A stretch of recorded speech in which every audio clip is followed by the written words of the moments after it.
ഈശോ മിശിഹായിക്ക് സ്തുതിയായിരിക്കട്ടെ. ഉൽപ്പത്തി പുസ്തകത്തിൽ നിന്നുള്ള വായന 4-ാം അധ്യായം. കായേനും ആബേലും. ആദം തന്റെ ഭാര്യയായ ഹവ്വായോട് ചേർന്നു. അവൾ ഗർഭം ധരിച്ച് കായേനെ പ്രസവിച്ചു. അവൾ പറഞ്ഞു, കർത്താവ് കടാക്ഷിച്ച് എനിക്ക് പുത്രനെ ലഭിച്ചിരിക്കുന്നു. പിന്നീട് അവൾ കായേന്റെ സഹോദരൻ ആബേലിനെ പ്രസവിച്ചു. ആബേൽ ആട്ടിടയനും കായേൻ കൃഷിക്കാരനുമായിരുന്നു. ഒരിക്കൽ കായേൻ തന്റെ വിളവിൽ ഒരു ഭാഗം കർത്താവിന് കാഴ്ച സമർപ്പിച്ചു. ആബേൽ തന്റെ ആട്ടിൻകൂട്ടത്തിലെ കഴഞ്ഞൂൽ കുഞ്ഞുങ്ങളെ എടുത്ത് അവയുടെ കൊഴുപ്പുള്ള ഭാഗങ്ങൾ അവിടത്തേക്ക് കാഴ്ചവെച്ചു. ആബേലിലും അവന്റെ കാഴ്ച വസ്തുക്കളിലും അവിടുന്ന് പ്രസാദിച്ചു.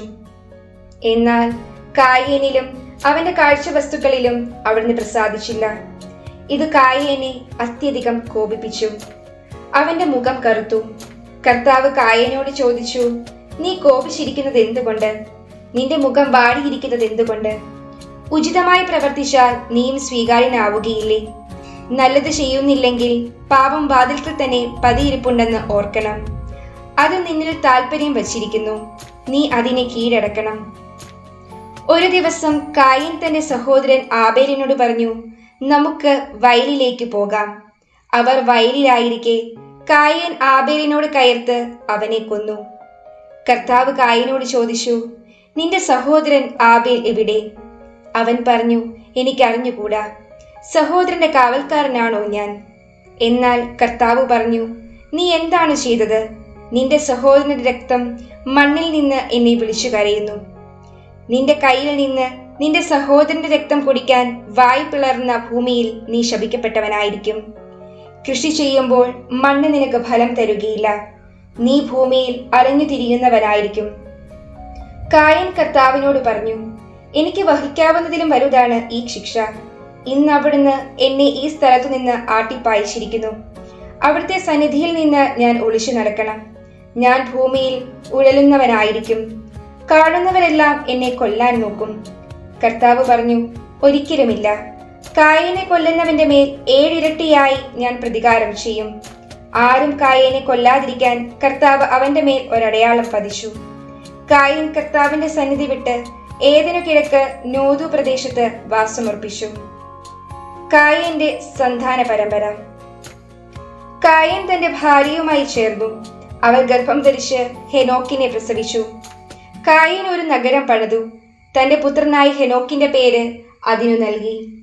ഹെനോക്കിന് ഈരാദും ഈരാദിന് മെഹുയായേലും ജനിച്ചു.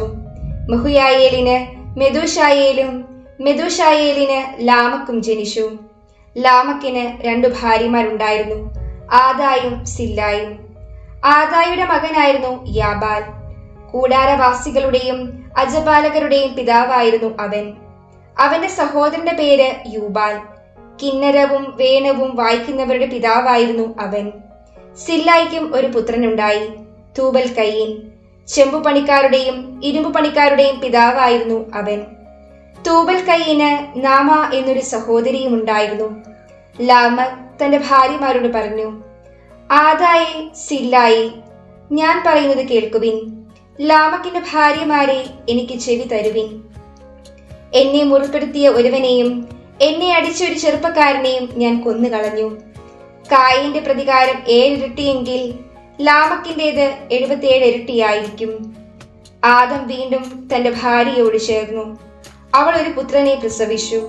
സേത്ത് എന്ന് അവന് പേരിട്ടു. കാരണം കായേൻ കൊന്ന ആബേലിന് പകരം എനിക്ക് ദൈവം തന്നതാണ് അവൻ എന്ന് അവൾ പറഞ്ഞു. സേത്തിനും ഒരു പുത്രൻ ജനിച്ചു. സേത്ത് അവനെ എനോഷ് എന്ന് വിളിച്ചു. അക്കാലത്ത് മനുഷ്യർ കർത്താവിന്റെ നാമം വിളിച്ചപേക്ഷിക്കാൻ തുടങ്ങി.